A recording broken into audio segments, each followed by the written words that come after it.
Selamat siang Bapak Ibu Saudara, Shalom, ada sukacita, amin. Saya bersyukur pagi menjelang siang hari ini boleh ada di tengah-tengah Bapak Ibu Saudara. Mari kita sama-sama buka satu bagian firman Tuhan, kita lihat dari kitab 2 Samuel pasal yang ke-22. 2 Samuel pasal 22, mari kita sama-sama melihat ayat 30 sampai dengan ayat yang ke-36. Nah, Bapak Ibu Saudara, pagi menjelang siang hari ini saya ingin ajak kita sama-sama belajar satu hal. Bagaimana kita menjadi orang kuat. Amin. Bagaimana kita menjadi orang kuat. Siapa yang mau jadi orang kuat? Bilang sama kanan kiri Anda, kamu orang kuat. Nah, bilang lagi, sekali lagi kanan kiri Anda bilang, enggak perlu obat kuat. Bilang. Mari kita belajar melalui hidupnya Daud. Ayat 30 sampai 36 kita baca sama-sama. 1, 2, 3. Karena dengan engkau aku berani menghadapi gerombolan. Dengan Allahku aku berani melompati tembok. Adapun Allah jalannya sempurna, sabda Tuhan itu murni. Dia menjadi perisai bagi semua orang yang berlindung padanya. Sebab siapakah Allah selain dari Tuhan dan siapakah gunung batu selain dari Allah kita? Allah dialah yang menjadi tempat pengungsianku yang kuat dan membuat jalanku rata. Yang membuat kakiku seperti kaki rusa dan membuat aku berdiri di bukit. Yang mengajar tanganku berperang sehingga lenganku dapat melengkungkan busur tembaga. Juga kau berikan kepadaku perisai keselamatanmu dan kebaikanmu telah membuat aku besar. Amin. Bapak Ibu Saudara yang saya kasih dalam Tuhan, kalau kita dengar kata menjadi orang kuat, apa yang ada di pikiran kita? Seringkali kita berpikir, untuk menjadi orang kuat berarti saya mesti jadi orang yang terus-menerus latihan fisik. Jadi orang yang kuat berarti kita mesti membangun bodinya. Bodybuilding gitu. Makanya banyak sekali klub-klub kebugaran, betul tidak? Bentuk badannya, luar biasa. Beberapa kali saya diledekin sama teman. Pak Sam, ayo dong perutmu rotain. Bikin dong perutmu six pack. Saya bilang, yo ilah ini aja udah bikin one pack aja susah, apalagi six. Bikin one pack gini aja udah susah, apalagi six. Seringkali lagi ketika kita mendengar kata menjadi orang kuat, yang kita pikirkan apa? Saya harus jadi orang yang kaya raya. Dengan kekayaan saya pasti jadi orang yang kuat. Semuanya bisa diatur. Lebih lagi orang seringkali bilang di Indonesia apa sih nggak bisa diatur dengan duit? Betul tidak? Kalau kita dengar lagi untuk menjadi orang kuat, seringkali yang ada di pikiran kita apa? Saya mesti punya jabatan. Ketika saya punya jabatan, saya jadi pejabat, semuanya saya bisa atur. Tapi Bapak Ibu Saudara, pernahkah kita sadari, 2 tahun ini sebenarnya kan kita diajar sama Tuhan. Kita lagi di setting ulang. Hidup kita lagi di setting ulang. Hari-hari ini orang yang punya jabatan, goncang hidupnya. Hari-hari ini gak sedikit orang yang kaya raya, hidupnya goncang. Betul? Hari-hari ini terjadi Bapak Ibu Saudara. Orang yang punya badan, kuat banget kayaknya. Dahsyat dia latihannya kayak gitu, bodinya bagus. Tapi ternyata apa? Waduh, bisa jadi body Rambo, hati Rinto. Benar gak? Hari-hari ini Tuhan sedang men-setting lagi di dalam kehidupan setiap manusia. Supaya apa? Kita menjadi orang-orang yang kuat secara rohani. Kuat secara mental. Amin. Roh kita mesti kuat, mentalitas kita mesti kuat. Nah, mari kita belajar dari Daud. Salah satu tokoh di Perjanjian Lama yang paling saya kagumi yaitu siapa? Daud. Daud ini boleh dikatakan hidupnya dari mulai anak-anak sampai dia tua. Hidupnya Daud itu gak pernah berhenti dengan masalah. Hidupnya Daud itu dipenuhi dengan masalah-masalah yang berat. Tantangan-tantangan, peperangan demi peperangan. Tapi yang saya pelajari Bapak Ibu Saudara, Daud itu bukannya orang yang gak pernah gagal. Dia juga pernah gagal, dia pernah ngambil istri orang. Istrinya Uria, dia pernah jatuh dalam dosa. Tapi kalau saya renungkan, saya pelajari lagi, Daud itu sampai akhir hidupnya, Tuhan itu cinta mati sama Daud. Tuhan itu cinta banget sama Daud. Kenapa Daud perang menang, ngadepin masalah apapun. Kok kayaknya Daud ini gak goncang sama sekali. Nah ini yang ingin saya sharingkan. Ada 5 hal. Coba kita lihat bagian ini. Yang pertama, di dalam ayat 3 itu dikatakan, Allahku, gunung batuku, tempat aku berlindung. Perisaiku, tanduk keselamatanku, kota bentengku, tempat pelarianku. Ini menarik. Tempat pelarianku. Juru selamatku, engkau menyelamatkan aku dari kekerasan. Bapak Ibu sekalian, ini yang pertama.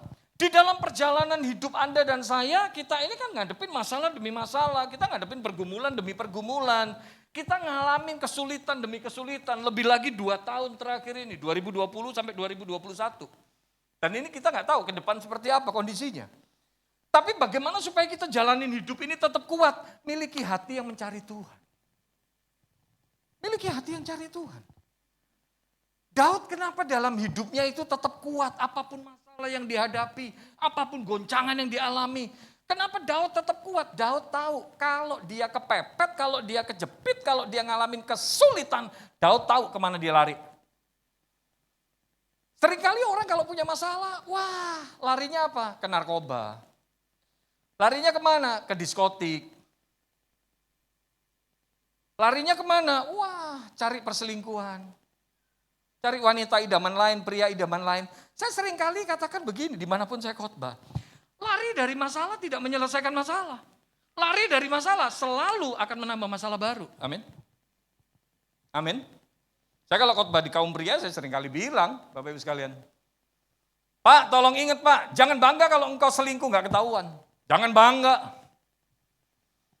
Karena ketika wewe gombel kita itu masuk angin berkepanjangan, sudah minum tolak angin JRG, gak sembuh-sembuh, gak beres-beres. Betul? Lebih lagi kalau udah di ultimatum. Lu pilih bini lu, apa pilih gua? Waduh, kalau sampai kamu gak mau ceraiin istrimu, aku bongkar semua rahasiamu. Saya bilang, laki-laki kalau selingkuh, kalau udah wewe gombelnya ngomong gitu, Pak tolong ingat, itu namanya kita sudah di neraka sebelum kita meninggal. Amin. Amin. Kalau sebelahmu itu pria, tolong bilang begini, dengar tuh pendeta ngomong.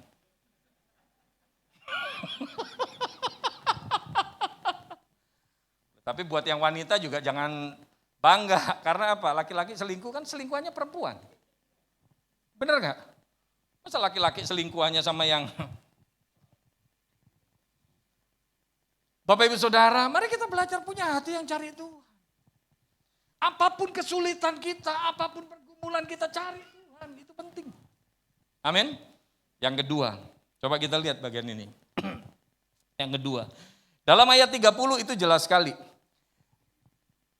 Dalam ayat 30 Daud berkata, karena dengan engkau, ini menarik ini. Karena dengan engkau aku berani menghadapi gerombolan. Dengan Allahku aku berani melompati tembok.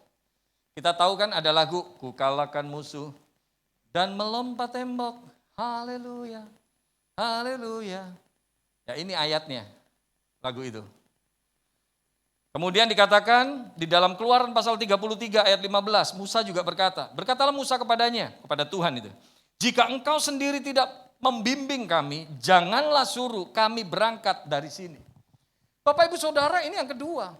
Dalam perjalanan hidup ini supaya kita tetap memiliki kekuatan, supaya kita mampu bertahan, kita nggak gampang goncang iman kita perlu apa? Berjalan bersama dengan Tuhan. Seringkali kita jalanin hidup ini suka terlalu sombong Bapak Ibu Saudara. Berapa banyak anak-anak Tuhan, kita ini jalanin hidup terlalu sombong.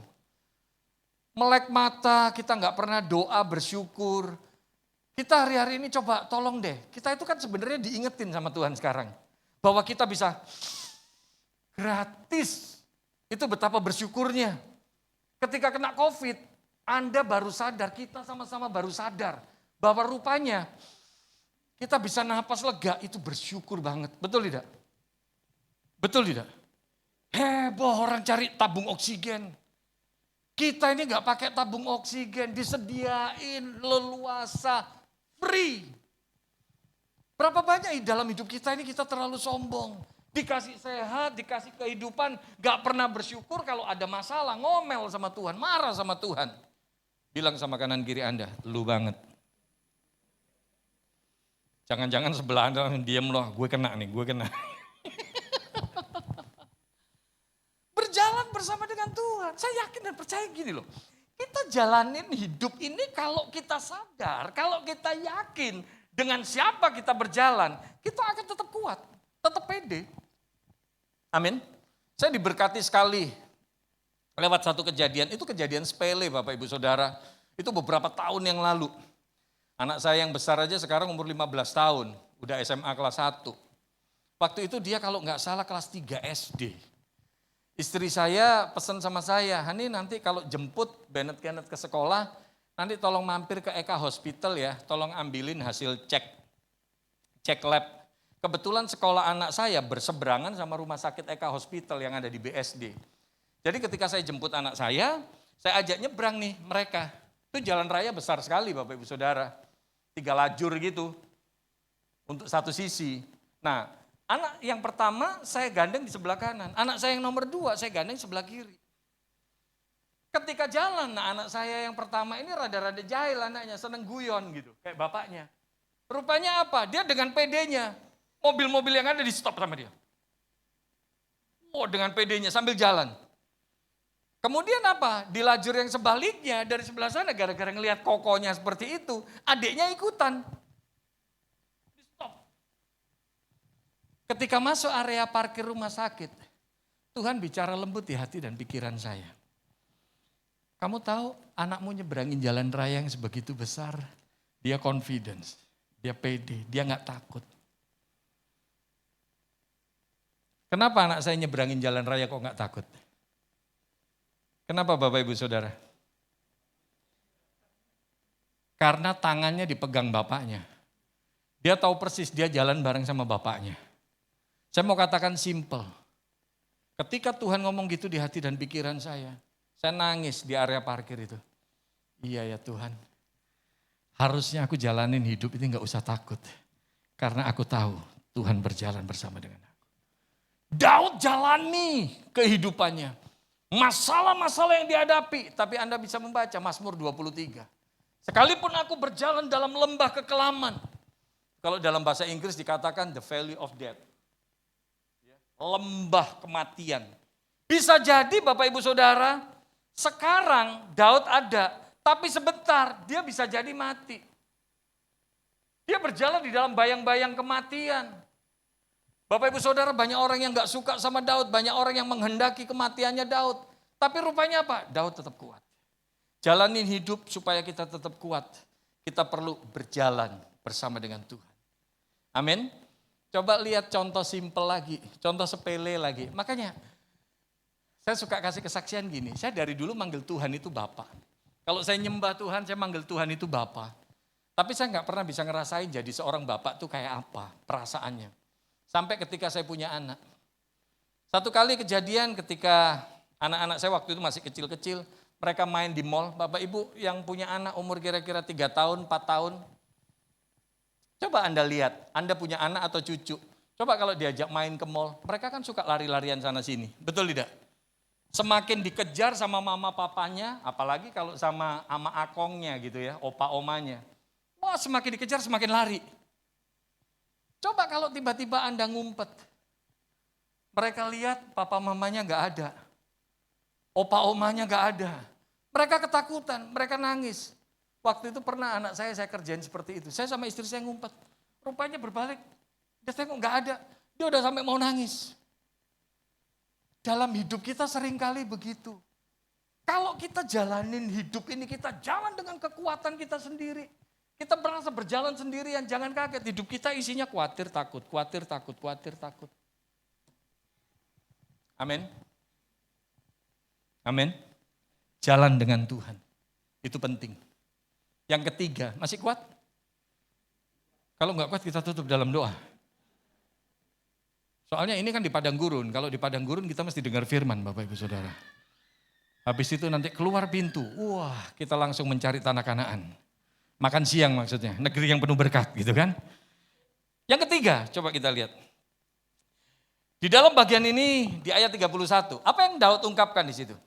Adapun Allah jalannya sempurna, sabda Tuhan itu murni. Dia menjadi perisai bagi semua orang yang berlindung padanya. Bapak Ibu sekalian, ini yang ketiga.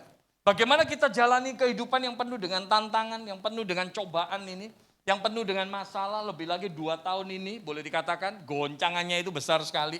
Tapi bagaimana supaya kita tetap kuat? Hal yang ketiga, kita perlu bersandar pada Tuhan. Berlindung pada Tuhan. Amin. Saya berikan contoh begini. Kalau saya sekarang nyender sama mimbar ini, kira-kira bisa nggak Bapak Ibu sekalian? Bisa nggak? Ada yang begini, ada yang begini, ada yang setengah. Saya kalau nyender sama mimbar ini bisa apa nggak? Bisa, tapi saya bakalan jatuh nggak? Saya jatuh nggak? Saya pasti jatuh. Karena mimbar ini gampang goyah. Mimbar ini gampang terangkat. Betul? Saya mau katakan simple, dalam hidup ini jangan bersandar sama sesuatu yang gampang goyah. Saya seringkali bilang sama jemaat, gak salah kita diberkati dengan kekayaan, tapi tolong ingat, kekayaan itu gak kokoh. Jangan bersandar sama kekayaan. Hari ini dolar bisa 15.000, besok bisa tinggal 14.300. Lusa bisa tinggal 14.000. Orang yang nyimpen dolar, suteres, kok dolar turun gitu kan. Bener gak? Gak salah kita diberkati dengan kekayaan, tapi tolong ingat, kita jalani hidup ini, hati kita, pikiran kita, jangan bersandar sama kekayaan. Karena kekayaan itu bisa hari ini ada, besok gak ada. Gak salah kita diberkati dengan jabatan. Mungkin kita punya jabatan tertentu dalam kehidupan kita, gak salah. Tapi tolong diingat, jalanin hidup jangan bersandar sama jabatan. Jabatan itu gak kokoh, Bapak Ibu Saudara. Hari ini bisa ketua KPK, besok bisa jadi tersangka. Hari ini gubernur, besok bisa masuk penjara. Lusa jadi komisaris utama Pertamina.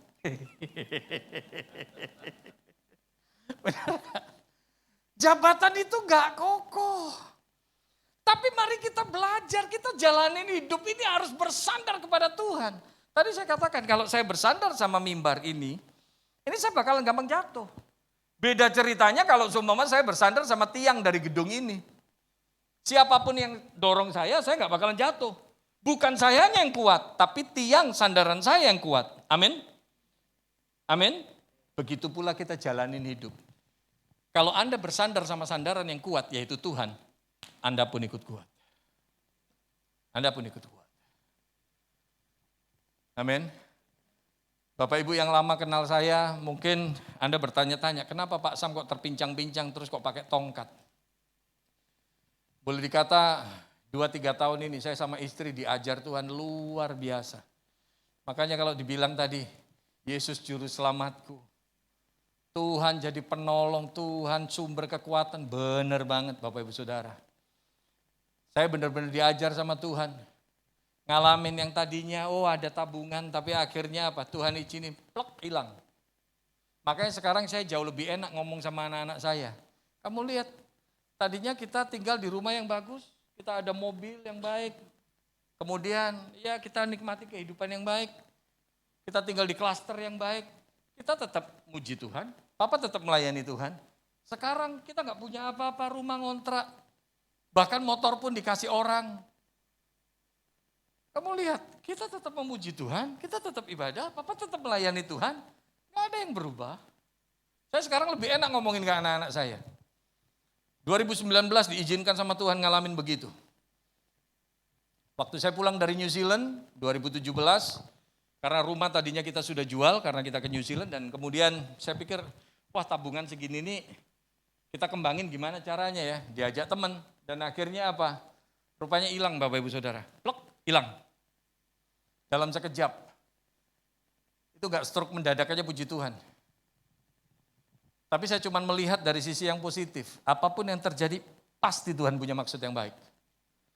Tapi sempat waktu itu 3 bulan, saya rasanya, aduh Tuhan, kok aku jadi suami yang sarain istri ya? Kok yang sarain anak-anakku ya? Istri saya yang selalu kasih kekuatan. Istri saya yang selalu bilang, udahlah yuk kita lihat ke depan, yuk kita mulai lagi. Dan puji Tuhan Bapak Ibu Saudara, Sama sekali kita berdua ini nggak berantem. Sama sekali. Kalau ditanya kapan kita berantem, kita bingung. Padahal kondisi kita lagi, mengenaskan. Lebih lagi masalah itu belum selesai, 2020 Tuhan izinkan. Pandemi kita alami bersama-sama. Tadinya ada jadwal pelayanan, ya kita cuma hidup dari pelayanan. Tapi ternyata Bapak Ibu Saudara, semua jadwal khotbah cancel mulai Maret sampai September.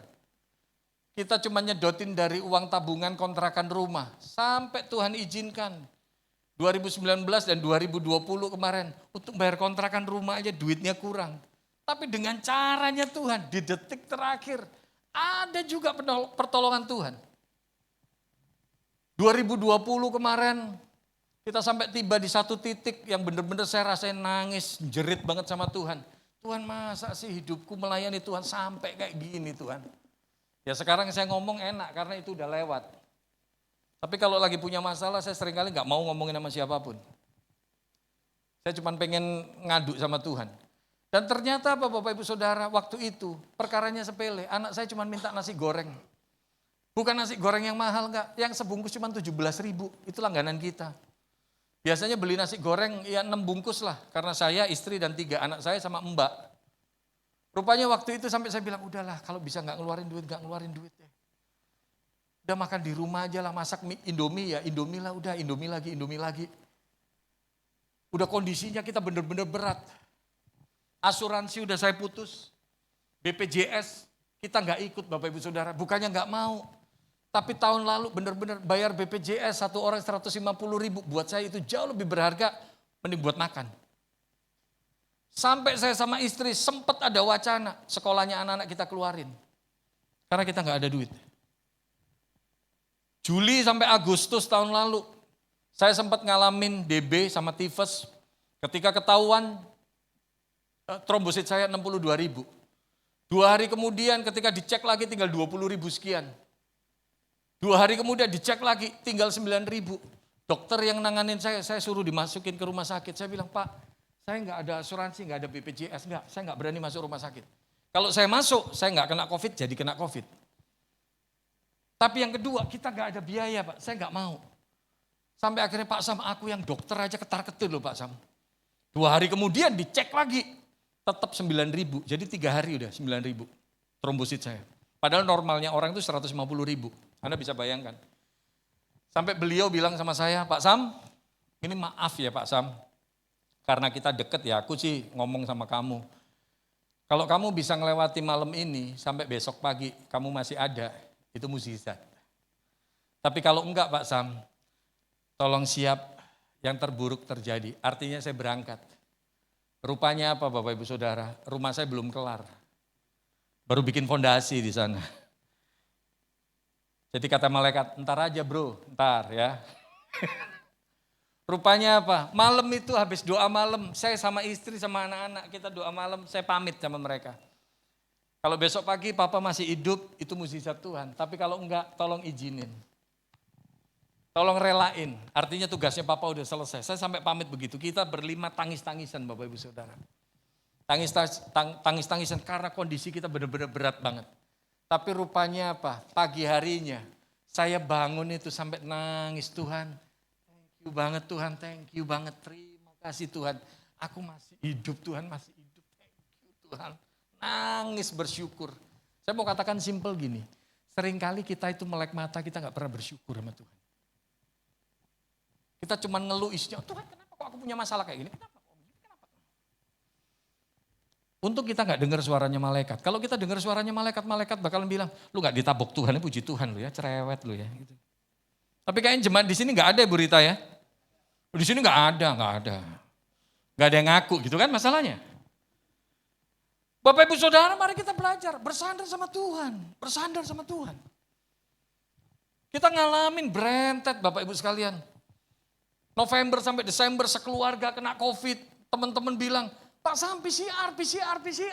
Dalam hati saya, enak lu ngomong suruh PCR, kita berdua, kita berenam malahan. PCR 900.000 kali 6, 5 juta lebih. Duit dari mana? Dan rupanya apa? Ada satu teman yang berkati saya untuk saya PCR Bapak Ibu Saudara tahun lalu. Ketika positif, ya kita berlima yang lain ini ya udah pasti positif lah. Anak saya dikasih minyak kayu putih di depan hidungnya nggak nyium apa-apa. Parfum disemprotin dia nggak nyium apa-apa. Tapi puji Tuhan sampai detik ini kita ada. Mari kita belajar bersandar sama Tuhan. Bahkan lebih lagi mujizat Tuhan. Maret lalu saya ngalamin kecelakaan cuman gara-gara ngindarin orang nyebrang. Ketika kecelakaan itu terjadi, saya cuma doa sama Tuhan. Saya ingat banget itu, di pinggir jalan dengan betis yang udah bengkok begitu. Saya cuma doa sambil nungguin adik ipar saya jemput. Tuhan, aku gak mau marah, aku gak mau komplain. Aku gak mau bersungut-sungut. Tapi Tuhan, aku udah gak ngerti lagi mesti gimana. Saya ingat banget hari itu, saya sama istri punya uang cuma 500 ribu. Cuma 500 ribu, buat beli token listrik aja kurang. Saya bilang, ya udahlah, beli dulu 500. Nanti hari Selasa kan kita udah open PO soto Betawi. Gara-gara pelayanan gak ada, jadi akhirnya sampai improve kita bikin soto Betawi waktu itu, open PO. Nanti kalau ada orang bayar, baru deh kita beli token listrik lagi. Ternyata minggu malamnya saya kecelakaan. Periksa ke Eka Hospital, kelihatan patah, mesti operasi 30-40 juta, kita mundur. Datang ke Sinsel langganan saya, ternyata muncul melenting-melenting gitu kayak orang luka bakar. Ketika dilihat sama Sinsel, Pak Sam, ini gara-gara gula nih, kondisi betis Pak Sam bengkak, ada luka dalam, jadi munculnya seperti ini. Ini diberesin dulu deh Pak Sam, nanti tulangnya baru aku rawat katanya. Dan akhirnya setelah 3 hari itu melenting-melenting itu kempes, jaringan di kulit betis saya udah rusak. Jadi kalau Bapak Ibu lihat tadi ada beberapa yang lihat gitu ya, udah kayak tato sana sini Bapak Ibu Saudara. Rupanya ketika ngelihat jaringan kulit yang rusak begitu, pas teman saya datang lihat, Pak Sam, wah ini bahaya banget nih jaringannya, kulitnya rusak. Dia bawa ke dokter, ke rumah sakit Husada, dia kasih DP 15 juta. 3 hari kemudian ketika suster datang, Pak, Bapak hari Senin bisa dioperasi. Biaya operasinya 57,5. Bapak mesti deposit 50 juta. Saya sama istri bingung, duit dari mana nih? Tapi rupanya benar-benar mujizatnya Tuhan itu keren. Ternyata di ATM ya ada 50 juta. Tuhan sediain dari orang-orang yang sumbang sana sini, bantu sana sini. Ternyata Tuhan sediakan dana itu. Bahkan ketika kita keluar, mau check out, istri saya tanya, berapa kekurangannya? Dibilang kekurangannya 17 juta. Tapi ibu ada kelebihan bayar. Istri saya bingung lagi, kok kelebihan bayar? Rupanya Bapak Ibu Saudara, ada orang yang transfer langsung ke rumah sakit Husada. Dia transfer 30 juta, sampai detik ini saya nggak tahu orangnya siapa. Saya cuma mau katakan simple gini loh. Bukan cuma jemaat, tapi hamba Tuhan pun kita ini sama-sama diproses sama Tuhan. Mari kita belajar jalanin hidup. Jangan bersandar sama kekuatan kita sendiri, capek hidup kita. Mari kita belajar bersandar sama Tuhan. Tuhan gak kekurangan cara untuk pelihara hidup kita. Amin. 2 tahun ini saya benar-benar, Tuhan itu keren banget. Kita sampai gak tahu lagi buat hidup itu gimana. Ternyata ya ada aja yang kirim beras lah. Yang kirim telur lah, yang kirim apa. Sampai rasanya wow. Mbak saya ini orang Kupang, dia orang Katolik. Sekarang sampai minta dibaptis, saya bilang, oi dia mah sekarang GBI banget. Mulutnya udah penuh dengan pujian penyembahan. Kalau kerja apapun dia mulutnya sambil nyanyi Bapak Ibu Saudara. Nyetrika baju sambil nyanyi dia. Bolak-balik kita bilang, Jel sorry ya Jel. Kayaknya aku gak bisa bayar gajimu sekarang. Aku sama ibu belum punya duit Jel. Tapi padahal dia mesti kirim buat orang tuanya juga di Kupang. Ternyata di detik terakhir waktunya dia gajian, ya ada juga berkat buat kita. Sampai kita bisa bayar gajinya dia. Saya mau katakan simple, jalanin hidup itu bersandar sama Tuhan. Udah toh, rumusnya simple, bersandar sama Tuhan. Amin. Kadang-kadang kita dipenuhi ketakutan karena kita terlalu ngandelin pikiran kita, terlalu ngandelin kekuatan kita. Strategi kita ini terlalu banyak. Yang keempat, coba kita lihat, masih kuat? Masih ya? Oke, nah kita lihat. Yang keempat, ayat 35 apa yang diungkapkan Daud, ini menarik, simple banget. Dalam ayat 35 Daud mengungkapkan, yang mengajar tanganku berperang. Ini saya suka sekali statement ini. Yang mengajar tanganku berperang sehingga lenganku dapat melengkungkan busur tembaga. Bicara tentang belajar ini berarti bicara tentang sebuah proses. Saya mau katakan simpel begini Bapak Ibu Saudara. Apapun yang terjadi dalam kehidupan Anda dan saya, ini nggak ada sesuatu pun yang terjadi secara kebetulan. Lewat setiap masalah kita diajar sesuatu sama Tuhan. Belajar itu bukan cuman hal-hal yang dalam tanda petik rasanya negatif. Anda dan saya diizinkan ngalamin kondisi drop, ngalamin masalah demi masalah. Di situ kita diajar sama Tuhan. Tapi begitu pula sebaliknya, ketika Anda dan saya diberkati luar biasa, karirnya bagus, keuangan kita bagus, di situ kita diajar sama Tuhan. Kita tetap setia apa enggak? Coba lihat Salomo, awal pemerintahannya, wih keren. Ditanya sama Tuhan, kamu minta apa? Apapun yang diminta Salomo dikasih sama Tuhan. Salomo mintanya, Tuhan kasih aku hikmat untuk mimpin bangsa yang besar ini. Keren permintaannya. Tapi setelah diberkati, rupanya apa? Salomo lebih mendengarkan omongan gundik-gundiknya, betul tidak? Bukan dengerin omongan Tuhan lagi.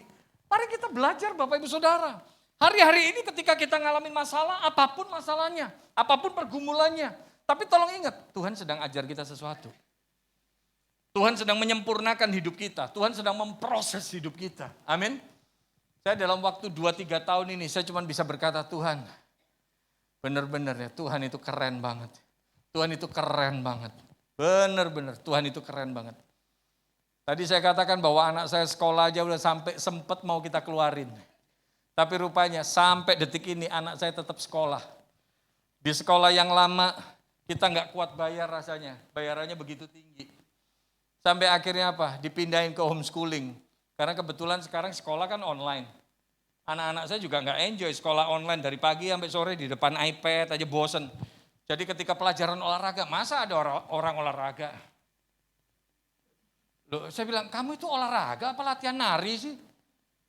Saking nggak niatnya dia.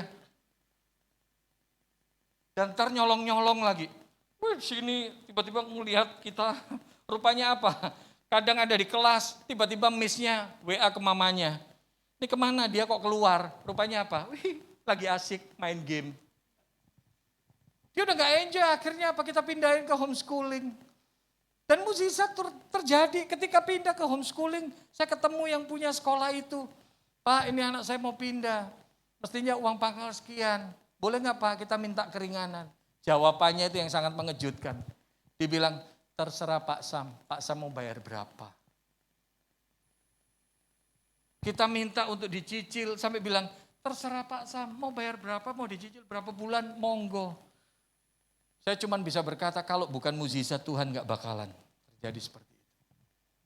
Amin.